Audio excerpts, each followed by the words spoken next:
कहानी की शुरुआत आसमान से हजारों किलोमीटर ऊपर बसी एक रहस्यमयी दुनिया से हुई, जहां पहुंचना ही मौत को दावत देने जैसा था। फिर भी कुछ सैनिक अपनी जान दांव पर लगाकर वहां तक जा पहुंचे, लेकिन अगले ही पल उनका सामना उस दुनिया के सबसे खतरनाक और विशाल राक्षस से हो गया। जैक ने उसकी आहट महसूस की और तुरंत पानी में सिर डुबोकर छिप गया। तभी उसके सामने एक विशाल काय पैर दिखाई दिया, जिससे पास खड़ी भेड़ें डरकर भागने लगी। तभी राक्षस ने एक भेड़ को पकड़कर कच्चा ही निगल लिया। ये खौफनाक नजारा देखकर जैक बुरी तरह घबरा गया। उधर पेड़ के पीछे छिपा एक सैनिक पीछे मुड़कर राक्षस को देखने लगा, लेकिन तभी राक्षस ने नाक सिकोड़कर उसकी गंध पहचान ली। डर के मारे सैनिक फिर से पेड़ के पीछे छुप गया, पर राक्षस बड़े बड़े कदमों से उसकी ओर बढ़ने लगा। सांस रोके खड़ा सैनिक अब खुद को नहीं रोक पाया और अचानक भागने लगा, लेकिन अब बहुत देर हो चुकी थी। वो राक्षस की नजर में आ चुका था। उसने बिना वक्त गवाए पूरा पेड़ जड़ से उखाड़कर फेंक दिया। सैनिक जान बचाकर भागने लगा, पर उसकी छोटी टांगें उस राक्षस की लंबी टांगों के सामने टिक नहीं पाई। राक्षस ने तेजी से कदम बढ़ाए और एक ही बार में उसे बेहोश कर दिया। पहली बार इंसान को देखकर वह उसके पास झुका और गौर से देखने लगा। जैसे ही वह उसे उठाकर ले जाने वाला था, उसी वक्त कप्तान तलवार लेकर उसकी ओर दौड़ पड़ा और पूरी ताकत से तलवार राक्षस की एड़ी में घोंप दी। दर्द से तिल मिलाकर राक्षस पीछे मुड़ा, लेकिन अगले ही पल उसने हल्का सा पैर मारकर कप्तान को दूर फेंक दिया। फिर उसने अपने पैर में फंसी तलवार निकाली और दोनों सैनिकों को उठाकर खाने के लिए ले गया। दूर खड़ा जैक ये सब देख रहा था। उसी पल उसे एहसास हुआ कि वह यहाँ आकर कितनी बड़ी गलती कर चुका है। दरअसल कुछ समय पहले जैक को एक पादरी की मदद से कई जादुई बीज मिले थे, लेकिन जैसे ही उसकी गर्लफ्रेंड जो एक राजकुमारी थी जब जैक से मिलने आई, तभी उन बीजों में से एक बीज पानी के संपर्क में आते ही तेजी से बढ़ने लगा, जिससे अचानक पूरा लकड़ी का घर जोर जोर से हिलने लगा और नीचे से अजीब डरावनी आवाजें आने लगी। दोनों डर के मारे वहाँ से हिल भी नहीं सके और तभी अचानक जमीन फट गई और एक विशाल बेल घर को चीरते हुए आसमान की ओर बढ़ गई। ये देखकर राजकुमारी तुरंत भागने की कोशिश करने लगी, लेकिन तभी एक मेज उसके ऊपर गिर गई। जैक उसे बचाने के लिए आगे बढ़ा, लेकिन तभी बेलों ने उसे उछालकर घर से बाहर फेंक दिया। उसी पल एक लकड़ी का दरवाजा अचानक खुल गया और राजकुमारी को एक रास्ता दिखाई दिया, लेकिन जैसे ही वह बाहर भागने लगी, उसी समय बेल ने अचानक दरवाजा बंद कर दिया। राजकुमारी दरवाजा खोलने की कोशिश करने लगी, लेकिन दरवाजा जरा भी नहीं हिला। यह देखकर जैक ने बेलों को काटने के लिए तुरंत एक कुल्हाड़ी उठा ली, लेकिन तभी अचानक पूरा घर जड़ों समेत उखड़कर आसमान की तरफ बढ़ने लगा। ठीक आखिरी पल में जैक ने छलांग लगाकर किनारे को पकड़ लिया, लेकिन बेलें इतनी तेजी से बढ़ रही थी कि कुछ ही सेकंड में घर हजारों मीटर ऊपर पहुंच गया। जैक पूरी ताकत से कुल्हाड़ी चलाकर बेल को काटने लगा। जैसे ही बेल टूटी, राजकुमारी ने तुरंत दरवाजा खोल दिया, लेकिन अगले ही पल उसके पैरों के नीचे की लकड़ी टूट गई और हाथ पकड़ने के बावजूद वह 10,000 मीटर की ऊंचाई से नीचे गिरने लगा। जैक जादुई बैलों से फिसलते हुए जमीन की ओर बढ़ने लगा, लेकिन रास्ते में बेलों ने उसकी स्पीड को थोड़ा कम कर दिया और आखिरकार वह जमीन पर गिरकर बेहोश हो गया। लेकिन राजकुमारी की किस्मत इतनी अच्छी नहीं थी, क्योंकि बेल उसे अपने साथ आसमान के दूसरी तरफ ले गई। अगली सुबह जैक घबरा कर जागा और देखा कि सामने राजा खड़ा था, जो राजकुमारी को ढूंढ रहा था। यह देखकर जैक के होश उड़ गए और मजबूरी में उसने पूरी बात राजा को बता दी। जब जैक ने आसमान की ओर इशारा किया, तभी सबने देखा कि एक विशाल बेल सीधी आसमान को चीरती हुई ऊपर जा रही थी। जैसे ही राजा को सच्चाई का पता चला, उसने बिना एक पल गवाए सैनिकों की एक टुकड़ी जैक के साथ राजकुमारी को बचाने के लिए भेज दी। जल्द ही सब लोग उस बेल के सहारे ऊपर चढ़ते हुए बादलों के पार पहुंच गए। फिर कप्तान ने आगे बढ़कर एक तरफ से दूसरी तरफ स्लाइड करना शुरू किया, क्योंकि राजकुमारी तक पहुंचने का यही एक रास्ता था। मजबूरी में जैक ने अपनी बेल्ट उतारकर खुद को तैयार कर लिया, लेकिन जैसे ही वो आगे बढ़ने की सोच ही रहा था, तभी पास खड़े घुंघराले बालों वाले आदमी ने उसे जोर से लात मारकर आगे धकेल दिया। इतनी ऊंचाई देखते ही जैक की हालत खराब हो गई और बीच रास्ते में स्लाइड करते वक्त उसके हाथ अचानक छूट गए और वो सीधे नीचे जा गिरा। लेकिन किस्मत से बीच रास्ते में बेलों ने उसे थाम लिया। होश में आते ही वह बिना रुके फिर से ऊपर चढ़ने लगा। ऊंचाई पर पहुंचते ही मौसम पूरी तरह बिगड़ गया। चारों तरफ तेज तूफान और कड़कती बिजली थी। तभी अचानक एक झटकेदार बिजली सीधे एक सैनिक पर गिर गई, जिससे वह फिसल गया और बाकी सैनिक उससे टकराकर नीचे गिरने लगे। लेकिन आखिरी पल में एक सैनिक ने रस्सी को मजबूती से पकड़ लिया, जिसकी वजह से बाकी लोगों की जान किसी तरह बच गई। लेकिन जो सैनिक नीचे गिरे थे, वे अब हवा में लटके हुए थे। अगर उन्हें तुरंत ऊपर नहीं खींचा गया तो पूरी टीम खतरे में आ सकती है। तभी रेडरिक पास खड़े उसके साथी से बोला कि रस्सी काट दो। उस आदमी को यह आइडिया अच्छा लगा और उसने तुरंत अपने पैर से छुपा हुआ चाकू निकाल लिया। नीचे लटके सैनिक ऐसा न करने के लिए गिड़गिड़ाने लगे, लेकिन उसने बिना दया दिखाए रस्सी काट दी और लटके सैनिक 10,000 फीट की ऊंचाई से नीचे जा गिरे। किसी तरह बाकी बचे सैनिक ऊपर तक पहुंच गए और तब तक सुबह भी हो चुकी थी। जैक ने जैसे ही पीछे मुड़कर देखा, वह पूरी तरह हैरान रह गया, क्योंकि बादलों के ऊपर एक विशाल दुनिया मौजूद थी और यह नजारा देखकर सब लोग उस तरफ बढ़ने लगे। तभी कप्तान को जमीन पर ताजे पैरों के निशान दिखाई दिए, जिससे उसने अंदाजा लगाया कि राजकुमारी नीचे नहीं उतरी बल्कि यहीं कहीं है। और जब सब लोग गुफा से बाहर निकले, तभी सामने का नजारा देखकर कप्तान दंग रह गया, क्योंकि ये दुनिया उम्मीद से कहीं ज्यादा विशाल थी। थी। सभी लोग आगे बढ़ते हुए इलाके की जांच करने लगे। तभी उनकी नजर पेड़ों की टहनियों पर पड़ी। उन्हें वहाँ राजकुमारी के छोड़े हुए निशान मिले। उसी दौरान जैक को जमीन पर वही किताब भी मिल गई जो उसने राजकुमारी को दी थी। तभी उनकी नजर टूटी हुई टहनियों पर पड़ी और इसी से उन्हें अंदाजा हो गया कि राजकुमारी को कोई खतरनाक जीव उठाकर ले गया है। इसके बाद सभी लोग 2 टीमों में बट गए और अलग अलग दिशा में राजकुमारी को ढूंढने निकल पड़े। रास्ते में जैक और उसके साथी एक नदी के पास पहुंचे जहां उन्हें मोटी ताजी भेड़ों का झुंड दिखाई दिया। कई दिनों से भूखे होने की वजह से उन्होंने एक भेड़ को पकाने का सोचा, लेकिन जैसे ही वे भेड़ पकड़ने की कोशिश करने लगे तभी गलती से पास में लगा हुआ जाल एक्टिव हो गया।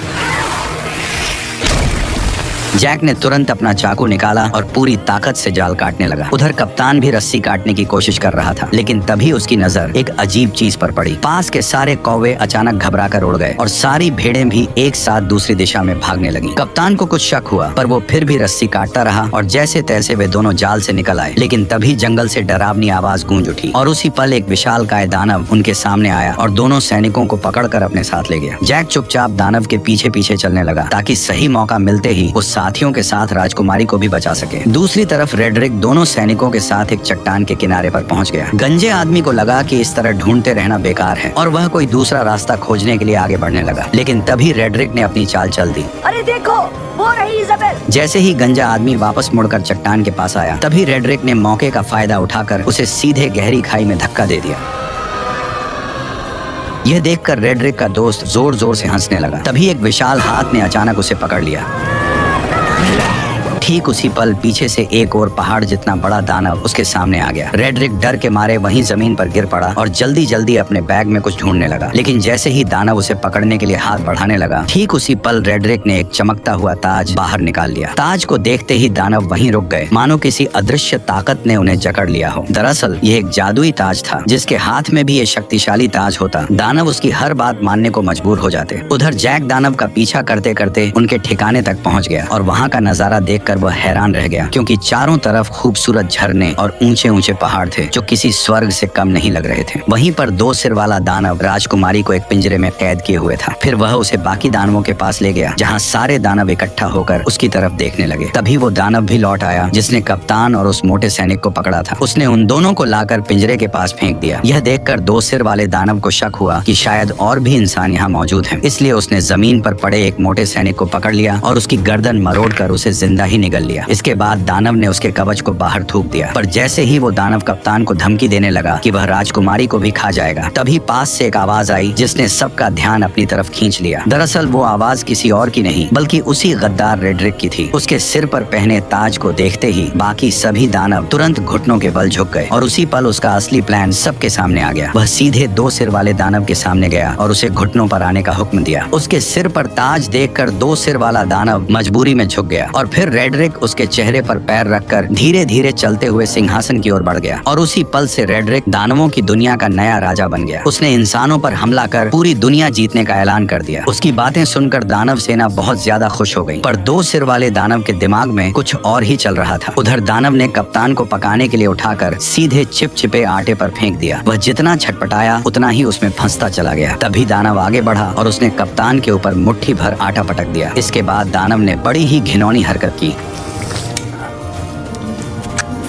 दानव ने कप्तान को मोड़कर एक तरफ रख दिया। तैयारी के बाद केवल सब्जियां डालना बाकी था। जैसे ही वह सब्जियां लेने गया उसी समय जैक चुपके से वहां आ पहुंचा। जैक को देखकर राजकुमारी बेहद खुश हो गई, लेकिन उसने तुरंत उसे इशारे से चुप रहने को कहा। उधर दानव अब भी उलझा हुआ था और इसी बीच जैक धीरे धीरे राजकुमारी के पास पहुंच गया। उसने पिंजरे का लॉक खोलने की कोशिश की, लेकिन यह उसके बस की बात नहीं थी। तब राजकुमारी ने उसे पहले कप्तान को बचाने के लिए कहा, जिसे दानव ने सुअरों के साथ लाइन में रखा था। जैक तुरंत उसके पास पहुंचा और चाकू निकालकर उसे उस चिपचिपे आटे से अलग करने लगा। उसी समय दानव मसाला लेकर वापस आने लगा। ये देखकर जैक ने जल्दी से चाकू कप्तान को पकड़ा दिया और खुद छिप गया। खुशकिस्मती से दानव को कुछ भी शक नहीं हुआ। उसने कुछ नुकीली लकड़ियां उठाई और कप्तान की आंखों के सामने पास पड़ी सुअर में घुसा दी। जो सुअर अभी तक चिल्ला रही थी वह तुरंत शांत हो गई। अब अगला नंबर कप्तान का था। दानव ने बिना दया दिखाए वार किया, लेकिन वह थोड़ा सा चूक गया, वरना कप्तान की आने वाली पीढ़ी का नामो निशान मिट जाता। ये देखकर कप्तान डर के मारे बेहोश हो गया। फिर दानव ने उन सभी को उठाकर पास जल रहे भट्ठे में रख दिया। अब उन्हें बचाने बचाने वाला एकमात्र जैक ही था। इस समय जैक लोहे की रिंग के ऊपर पहुंच चुका था और दानव को उसकी भनक तक नहीं थी। तभी दानव ने एक तेज धार वाला चाकू उठाया और सीधे राजकुमारी की ओर बढ़ गया। उसने बिना देर किए हाथ अंदर डालकर राजकुमारी को बाहर निकाल लिया और टेबल पर रखकर उसे काटने की तैयारी करने लगा। लेकिन तभी जैक ने चुपके से पास रखा एक भारी चाकू उठा लिया। बेखबर दानव राजकुमारी पर वार करने ही वाला था। तभी जैक ने छुरी सीधी उसकी रीढ़ में घोंप दी। दर्द से दानव जोर जोर से चिल्लाने लगा, लेकिन जैक छुरी को मजबूती से पकड़े रहा। तभी दानव बेकाबू होकर दीवार से जा टकराया और वहीं मारा गया। यह देखकर राजकुमारी और कप्तान दोनों हैरान रह गए। इसके बाद वे तीनों तुरंत उस जादुई बेल के पास पहुंच गए, लेकिन वहां पहले से ही एक दानव पहरा दे रहा था जिसे रेड्रिक ने भेजा था। तभी जैक के दिमाग में एक अजीब आइडिया आया। वो एक मधुमक्खियों का छत्ता लेकर कप्तान के साथ धीरे धीरे उस दानव के पास पहुंच गया। फिर कप्तान ने दानव का हेलमेट उठाया और जैक ने छत्ता उसके अंदर पटक दिया। दानव अभी भी बेफिक्र सो रहा था और उसे जरा भी अंदाजा नहीं था कि उसके साथ क्या होने वाला है। जैसे ही जैक ने छत्ता अंदर रखा तभी कप्तान ने तुरंत हेलमेट बंद कर दिया और फिर दोनों तेजी से वहां से भागकर पास की चट्टान के पीछे छिप गए और इंतजार करने लगे। कुछ ही देर में दानव मधुमक्खियों के डंक से तड़पकर उठ खड़ा हुआ और दर्द से छटपटाते हुए अपने शरीर को झटकने लगा। लेकिन जितना ज्यादा वह तड़प रहा था, मधुमक्खियां उतनी ही ज्यादा उस पर हमला कर रही थी। घबराकर दानव वहां से भागने लगा, लेकिन फिसल कर पत्थरों से टकरा गया और फिर वह लुढ़कता हुआ चट्टान के किनारे तक पहुंच गया। ऐसा लग रहा था कि अब वह गिरने ही वाला है। तभी अचानक उसने अपना हेलमेट उतार दिया। यह देखकर तीनों एक पल के लिए चौंक गए, लेकिन तभी एक मधुमक्खी सीधे उसकी तरफ उड़ती हुई आई और अगले ही पल उसने दानव को जोर से डंक मार दिया, जिससे वह कंट्रोल खो बैठा और सीधे नीचे जा गिरा। यह देखकर तीनों लोग खुशी से झूम उठे। उन्हें यकीन नहीं हो रहा था कि उन्होंने इतनी आसानी से इतने बड़े दानव को हरा दिया। इसके बाद तीनों ने तुरंत वहां से निकलने का फैसला किया, लेकिन अचानक कप्तान रुक गया। उसने बताया कि उसे रेड्रिक से ताज छीनने के लिए यही रुकना पड़ेगा। इसलिए जैक उसे चाकू थमाकर राजकुमारी के साथ नीचे उतरने लगा। उसी समय दानव बैलों से टकराते हुए आखिरकार नीचे आ गिरा। तेज आवाज सुनकर राजा तुरंत अपने टेंट से बाहर आया और इस खतरनाक दानव को देखकर घबरा गया। अचानक गांव के लोग भी वहां इकट्ठा हो गए। तभी राजा ने ना चाहते हुए प्रजा की भलाई और दानवों को यहाँ आने से रोकने के लिए एक बड़ा फैसला लिया। उसने तुरंत जनरल को बेल काट डालने का आदेश दे दिया। सैनिकों ने विशाल लोहे की कीलें उस बड़ी बेल में ठोक दी, फिर उन पर मजबूत हुक लगा दिए और कुछ बैलों और घोड़ों की मदद से उसे खींचना शुरू कर दिया। धीरे धीरे वह विशाल बेल जड़ों समेत हिलने लगी, लेकिन इससे पास खड़े सैनिक अचानक खतरे में आ गए। तभी अचानक बीच वाली मोटी बेल भी टूटने लगी। ऊपर खड़े सैनिक नीचे गिरने लगे, जिससे चारों तरफ अफरा तफरी मच गई। उधर जैक और राजकुमारी बेल के सहारे नीचे उतर रहे थे, लेकिन जैसे ही उन्होंने नीचे नजर डाली तो वे डर के मारे घबरा गए, क्योंकि बेल बेकाबू हो चुकी थी और किसी भी पल गिर सकती थी। उसी समय जैक ने मौका देखकर राजकुमारी को कसकर पकड़ा और तेजी से एक लटकती डाल को थाम लिया। दोनों हवा में झूलते हुए तेजी से नीचे की ओर बढ़ने लगे। आखिरकार जब वे नीचे गिरे तो घास के ढेर ने उनकी रफ्तार कम कर दी और इस तरह दोनों सही सलामत जमीन पर पहुंच गए। ठीक उसी पल रेड्रिक ने सभी दानवों को इकट्ठा कर इंसानों पर हमला करने की तैयारी की। तभी दो सिर वाले दानव को इंसान का आभास हुआ, जिससे कप्तान छिप गया। तभी रेड्रिक ने आगे बढ़ते हुए बैल उगाने वाले जादुई बीज निकाले, लेकिन तभी अचानक कप्तान उस पर टूट पड़ा, जिससे जादुई बीज चट्टान पर ही छूट गए और रेड्रिक सीधे नीचे गड्ढे में जा गिरा। रेड्रिक डर के मारे दानवों को पुकारने लगा, जबकि कप्तान उसके सामने लड़ने के लिए तैयार खड़ा हो गया। तभी दो सिर वाले दानव ने बाकी दानवों को उसे बाहर निकालने का आदेश दिया। दानव चट्टानों को तोड़ने लगे और नीचे कप्तान और रेड्रिक के बीच लड़ाई शुरू हो गई। रेड्रिक ने अपनी लंबी तलवार के सहारे कप्तान को गिरा दिया और उसका हथियार दूर जा गिरा। इसके बाद उसने मौका पाकर लगातार हमले शुरू कर दिए, लेकिन कप्तान ने किसी तरह उसका वार रोक लिया और दोनों के बीच ताकत की लड़ाई शुरू हो गई। जल्द ही कप्तान कमजोर पड़ने लगा और रेड्रिक ने उसे पानी में डुबो दिया। तभी अचानक उसकी नजर उस चाकू पर पड़ी जो उसकी तरफ बहकर आ रहा था। कप्तान ने सही मौके पर उसे दांतों से पकड़ लिया और तुरंत रेड्रिक के चेहरे पर वार कर दिया। अचानक हुए हमले से रेड्रिक का गुस्सा फूट पड़ा। उसने अपने हथियार के दम पर कप्तान को पीछे धकेल दिया। कप्तान मजबूर होकर पीछे हटता गया और आखिरकार किनारे तक पहुंच गया। तभी रेड्रिक ने उसे एक जोरदार लात मारकर नीचे गिरा दिया, लेकिन कप्तान ने किसी तरह चट्टानों को पकड़ लिया। रेड्रिक तलवार को उसके हाथों में चुभोने लगा ताकि वह खुद नीचे गिर जाए, लेकिन उसने कप्तान की ताकत को कम आंका था। जैसे ही वह फिर से हमला करने लगा, कप्तान ने उसी के हथियार को पकड़कर उसी की टांग में घोंप दिया। दर्द से रेड्रिक जोर जोर से चिल्लाने लगा और इसी मौके का फायदा उठाकर कप्तान ने तलवार रेड्रिक के पेट में घोंप दी। अचानक हुए हमले की वजह से रेड्रिक ने वहीं दम तोड़ दिया। उसके मरते ही ताज की जादुई ताकत भी खत्म हो गई। कप्तान किसी तरह ऊपर चढ़ आया और ताज वापस लेने के लिए आगे बढ़ा, लेकिन तभी ऊपर की गुफा टूट गई और दो सिर वाला दानव उससे पहले ही ताज उठा ले गया। उसने ताज अपनी उंगली में पहन लिया और खुद को नया राजा घोषित कर दिया। ताज पहनते ही उसकी ताकत फिर से लौट आई। यह देखकर बाकी दानवों ने भी अपने घुटने टेक दिए। तभी कप्तान ने देखा कि धरती पर लौटती हुई वह एकमात्र बेल अब कभी भी टूटकर नीचे गिर सकती है, इसलिए उसने बिना देर किए सीधे बेल पर छलांग लगा दी। बेल तेजी से किले की ओर बढ़ने लगी। कप्तान ने सही समय समय का फायदा उठाया और छलांग लगाकर सीधे पानी में कूद गया। 2 सिर वाले दानव ने जब देखा कि इंसानों की दुनिया तक जाने का रास्ता टूट चुका है तो वह गुस्से से गरज उठा। तभी अचानक छोटे सिर ने जमीन पर पड़े उस थैले की ओर इशारा किया जिसमें जादुई बीज भरे हुए थे। 2 सिर वाले दानव ने उसे उठाया और अपने हाथ में खोल लिया। उसमें कुल 4 जादुई बीज थे। यह देखकर वह खुशी से झूम उठा। उसने तुरंत एक फूंक मारकर उन बीजों को पानी में फेंक दिया। जैसे ही बीज पानी से टकराए वे तुरंत उगने लगे और अगले ही पल जमीन को चीरती हुई 4 विशाल बेलें बाहर निकल आई। इसके बाद 2 सिर वाले दानव ने जोर से आदेश दिया और सभी दानव उस बेल पर चढ़कर इंसानों की दुनिया की ओर बढ़ने लगे। आखिरी पल में 2 सिर वाला दानव भी छलांग लगाकर नीचे कूद पड़ा। वो बेलों के जरिए फिसलते हुए जमीन की ओर बढ़ने लगा। उसी समय जैक घोड़े को पानी पिला रहा था। तभी अचानक उसकी नजर आसमान की ओर गई। उसने देखा कि सभी दानव तेजी से नीचे की ओर बढ़ रहे हैं। बिना एक पल गवाए वह घोड़े पर सवार होकर राजा को चेतावनी देने निकल पड़ा। उधर राजा की सेना आराम से किले की ओर बढ़ रही थी। तभी जैक की नजर सेना पर पड़ गई। वो जोर जोर से चिल्लाने लगा कि दानव आ रहे हैं, लेकिन राजा को अब भी कुछ समझ नहीं आया। तभी पीछे के जंगल से अचानक कई दानव निकल आए और जहाँ जहाँ वे जा रहे थे वहाँ सब कुछ तहस नहस कर रहे थे। कोई भी उन्हें रोक नहीं पा रहा था। जल्द ही दानव सेना पास आ गई और उन्होंने एक सैनिक को पकड़कर जिंदा निगल लिया। घोड़े पर सवार लोग भी उनकी रफ्तार से नहीं बच पाए। इस वक्त इंसान उनके सामने बिल्कुल बेबस थे। तभी एक गोल चेहरे वाले दानव ने पास की पवन चक्की का पंखा तोड़कर राजकुमारी की तरफ फेंक दिया, जो जमीन पर गिरते ही सब कुछ चकनाचूर कर गया और राजा का ताज भी गिर पड़ा। उधर किले पर तैनात सैनिकों ने राजा की सेना को आते देखा और उन्होंने तुरंत अंदर युद्ध की तैयारी की खबर भेज दी। कप्तान ने तुरंत सभी सैनिकों की मदद से खाई में तेल डलवा दिया ताकि दुश्मनों को रोका जा सके। जैसे ही राजा की सेना किले के पास पहुंची, उसने तीर चलाने का आदेश दे दिया और देखते ही देखते सैकड़ों जलते हुए तीर दुश्मनों की ओर छोड़ दिए गए। जैसे ही ये तीर तेल से टकराए, चारों तरफ आग भड़क उठी और इसी बीच राजा की सेना सुरक्षित किले के अंदर पहुंच गई। राजकुमारी को सही सलामत देखकर कप्तान ने तुरंत किले के दरवाजे बंद करने का आदेश दिया, लेकिन उसी समय जैक अभी भी बाहर था और दानव उसके पीछे पड़े हुए थे। जैसे ही किले का दरवाजा बंद होने लगा, तभी जैक घबरा गया, लेकिन आखिरी पल में वह अपने घोड़े के साथ छलांग लगाकर अंदर घुस आया। हालांकि उसके पीछे पीछे 2 सिर वाला दानव भी दरवाजे पर चढ़ आया, लेकिन तभी कप्तान ने उस पर हमला बोल दिया और वह सीधे आग की जलती लपटों में जा गिरा।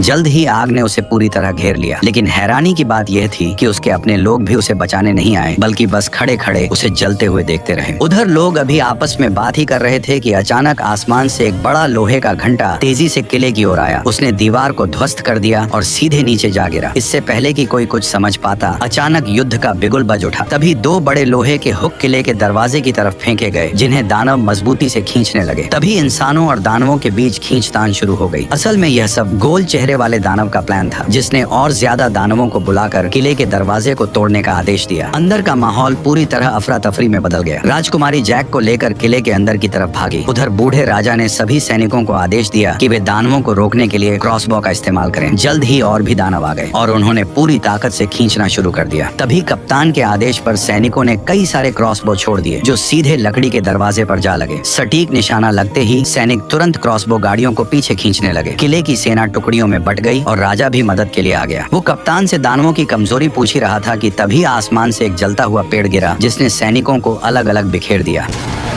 अगले ही पल कई सारे जलते हुए पेड़ सैनिकों के ऊपर गिरने लगे, जिससे उनकी पकड़ ढीली होने लगी। ऐसा लग रहा था जैसे दरवाजा जल्द ही टूट जाएगा। तभी राजकुमारी जैक को लेकर किले के अंदर पहुंची, लेकिन अचानक एक भारी दहाड़ और जमीन में उठती दरारों ने उनका ध्यान खींच लिया। डर के मारे दोनों पीछे हट गए और कुछ पत्थर ऊपर की ओर उड़ने लगे। नीचे से अचानक 2 विशाल हाथ बाहर निकले। ये वही 2 सिर वाला दानव था जो पहले आग में गिरने के बावजूद बच गया था, क्योंकि पानी के नीचे होने की वजह से आग उसका कुछ नहीं बिगाड़ पाई और वह सीवर के रास्ते से चुपचाप किले के अंदर तक घुस आया। अचानक उसे राजकुमारी की शाही गंध महसूस हुई। जैक ने डरते हुए कंबल खोला और देखा कि दानव की अभी तक उन पर नजर नहीं पड़ी है, लेकिन तभी गुस्से में दानव ने पास रखा शीशा तोड़ दिया। घबराहट में कंबल में छिपे दोनों लोग कांपने लगे, लेकिन दानव ने सीधे ऊपर से उन्हें देख लिया। जैक पूरी ताकत लगाकर तुरंत राजकुमारी को पकड़कर भागा, लेकिन दानव लगातार उनका पीछा करने लगा। कोई रास्ता न होने की वजह से दोनों मजबूरी में दूसरी मंजिल की ओर भागे। वे कदमों को रोकने की हिम्मत भी नहीं कर रहे थे, लेकिन अचानक एक हाथ साइड से बाहर निकला और राजकुमारी को पकड़ लिया। जैक ने पास में रखी कुल्हाड़ी उठाई और बिना देर किए सीधे उस पर हमला कर दिया, लेकिन दानव ने दूसरे हाथ से उसे पकड़ लिया। छोटा सिर जैक जैक का मजाक उड़ाने लगा। तभी जैक ने गुस्से में सीधे कुल्हाड़ी मारकर उसका हेलमेट तोड़ दिया। गुस्से में दानव ने अपना बड़ा मुंह खोल लिया। तभी जैक ने लॉकेट में छिपा हुआ जादुई बीज निकाला और सीधे उसके मुंह में फेंक दिया। जादुई बीज सीधे उसके पेट में चला गया, जिससे 2 सिर वाले दानव को अचानक कुछ गड़बड़ महसूस हुई और उसने तुरंत दोनों को जमीन पर पटक दिया। तभी अचानक एक बेल उसके शरीर से बाहर आई और दोनों डर के मारे पीछे हट गए। अचानक कई सारी बेलें पूरी रफ्तार से उसके शरीर को चीरते हुए बाहर निकल आई, जिससे हॉल पूरी तरह से तबाह हो गया। अचानक राजा का मुकुट पहना हुआ हाथ भी जैक के पास गिर गया। उधर बाहरी सैनिक अभी भी दानवों को रोकने में लगे हुए थे, लेकिन गोल मुंह वाले दानव की एक आवाज पर सभी दानव धीरे धीरे पीछे बढ़े और सैनिकों को एक एक कर गिराते चले गए। किले का दरवाजा धीरे धीरे खुल गया। कप्तान ने तुरंत सैनिकों से लोहे का दरवाजा बंद करने को कहा। ठीक उसी पल गोल मुंह वाला दानव अपने साथियों के साथ धुंध से धीरे धीरे बाहर आया, लेकिन लोहे का दरवाजा उसे ज्यादा देर तक रोक नहीं पाया और उसने एक ही झटके में दरवाजे को तोड़ दिया। तभी वो दानव अपने साथियों के साथ किले के अंदर घुस गया। वहाँ खड़े टेस्टी सैनिकों को देखकर वे बेहद खुश हुए। दानव हमला करने ही वाले थे कि पीछे से अचानक आवाज आई और सभी दानवों का ध्यान उस आवाज पर चला गया। दानव ने भीड़ में ध्यान से देखा और अचानक उसने अपना हथियार छोड़ दिया। ये देखकर बाकी दानव भी हथियार छोड़कर सभी इंसानों के सामने घुटनों के बल बैठ गए। कप्तान यह नजारा देखकर चौंक गया। तभी अचानक जैक मुकुट लेकर आगे आया और उसने तुरंत सभी दानवों को वापस उनकी दुनिया में लौट जाने का हुक्म दे दिया।